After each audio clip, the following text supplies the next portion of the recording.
ไถสวนปลูกหมกทั่วก่อนพี่น้องน้ำมันบ่ทันได้ดำนะบ่มีน้ำสิไถซองให้นี่แหละนี่มื้อนี้มาคนเดียวคือเก่า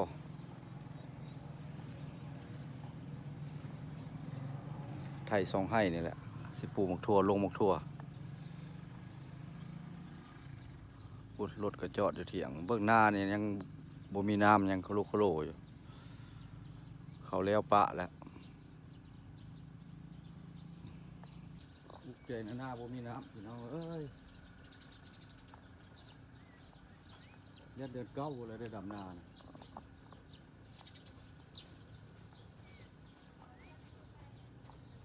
ปวดเบิ่งน้ำมุกน้ำมันรถคนก็ตกบ่หลายบุพอสิได้น้ำได้ในดินมาบ่ได้ดีหมดน้ำสำน้ำนี่นะ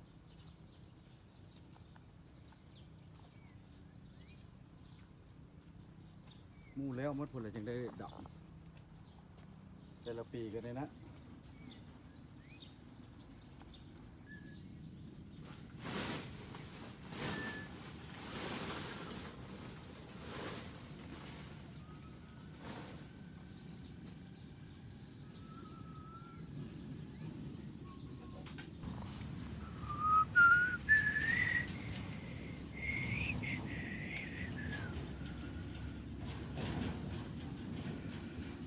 ยังได้อยู่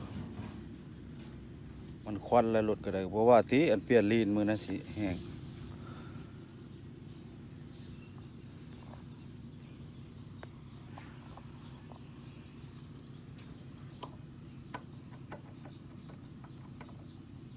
โอ้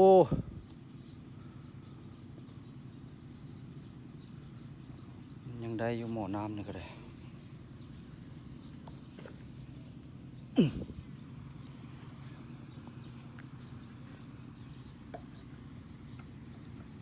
กับบุมียังเซ็กน้ำมันเครื่อง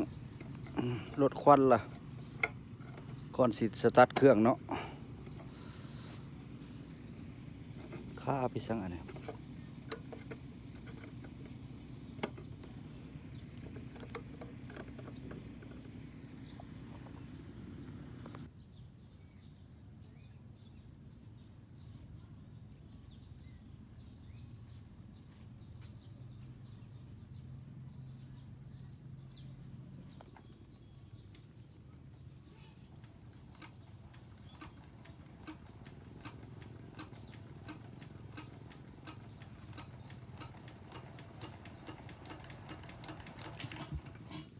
ติดยากเป็นอะไร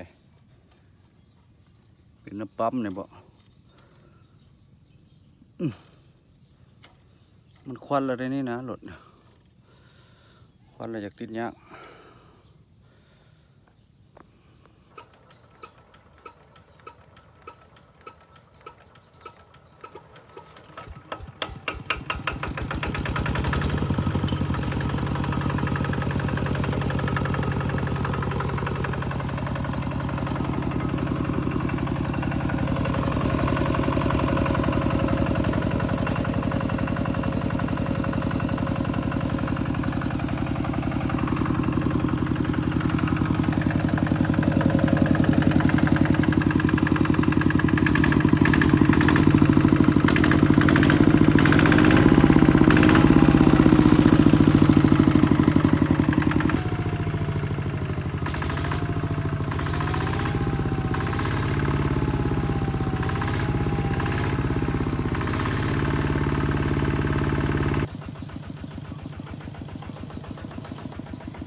แล้วให้หนึ่งแล้วพี่น้อง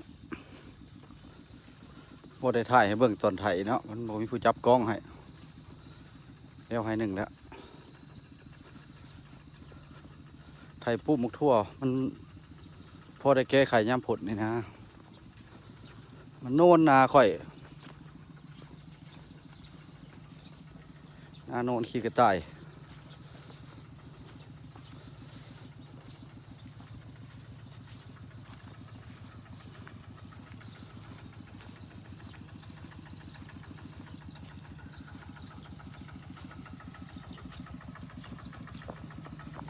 ไทยให้นี่แล้วก็คาด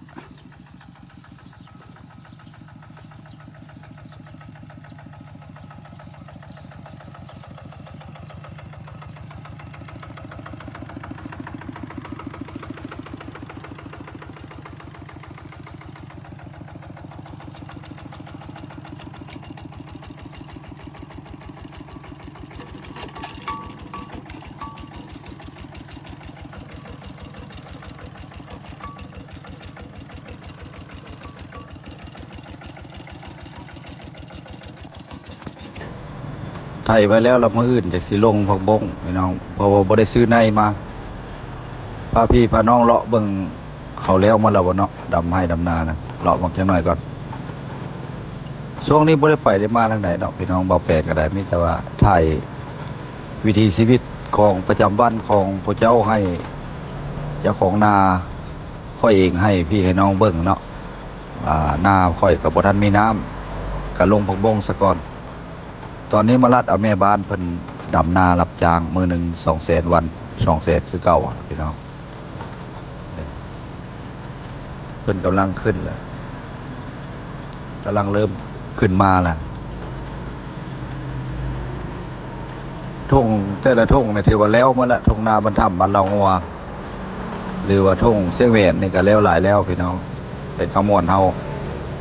ปีนี้นี่เพิ่นว่าเป็ด2 คนเนาะแต่ว่าจักสิเป็นอะไรเนาะนาโนนนาข่อยนาโนนนี่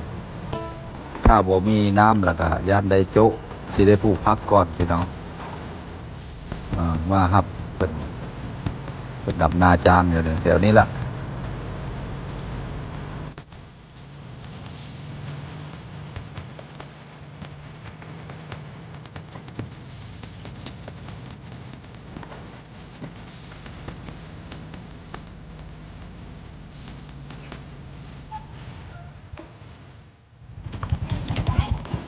ทำเน็ตบ่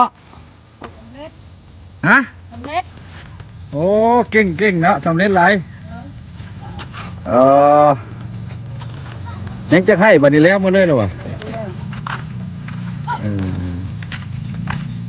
4 โมงฝ่ายเนาะ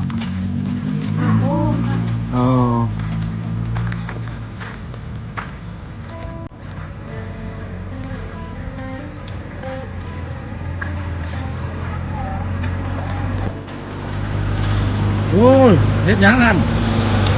เล็กๆริมน้ำที่ต้มบ้านนี่เอาซ่อนลิบกบ่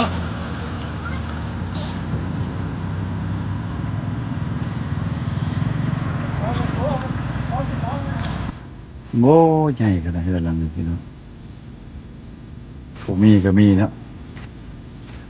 ขั้นเถียงหน้าบักใหญ่สิเป็นเถียงหน้าได้ผมส่งเถียงหน้าหมดเลยเพื่อนเนาะ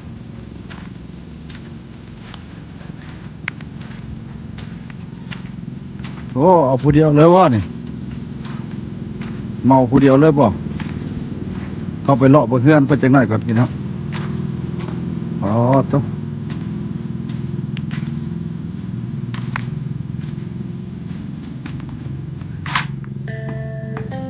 วอกกรรมกรเลยเนาะบุกผู้เดียวเลยเนาะมันยากเนาะจักห้องนี่เอ้ยจักห้องนี่ป้า12 ห้อง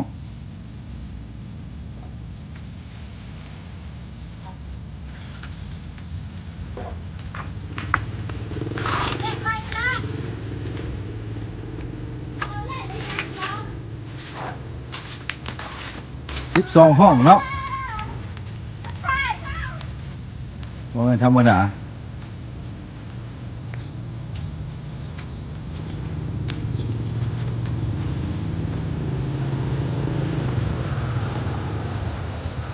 ที่สำเร็จแล้วบนูบิวฮะที่สำเร็จละ ใกล้สิแล้วแล้วเนาะโอ้ใครแน่อันนี้น้ำบ่ทันมีเลยอ่าเขียวงามกาตัวนี้ได้ปะบ่คอในได้เห็นกะอันปะหาสิคอในเด้อคอซื้อเนี่ย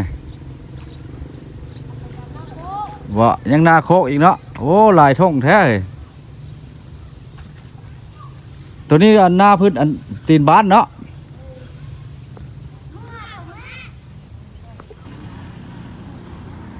คลิปนี้ก็สิได้กลับบ้านเด้อท่านผู้ชมภาคความหวังภาคติดตามเนาะภาคเข้าไปชมคลิปขอบคุณใจนำความบุญขอบคุณมื้อนี้ก็บ่มีในใดมีแต่ไปไถข้างมักทั่วแล้วก็มาฮับเพิ่นแม่บ้านเพิ่นดำนาแล้วมาแล้ววิดีโอนี้ก็ขอหยุดไว้เพียงซ้ำนี้เนาะภาคเข้าไปเป็นกำลังใจทางซองบ่อเปลงบรรณาทางพ่อทางแม่เนาะทางทีมงานเนาไปก่อนพี่น้องคำว่าสบายดีหมดสุขุทุกคน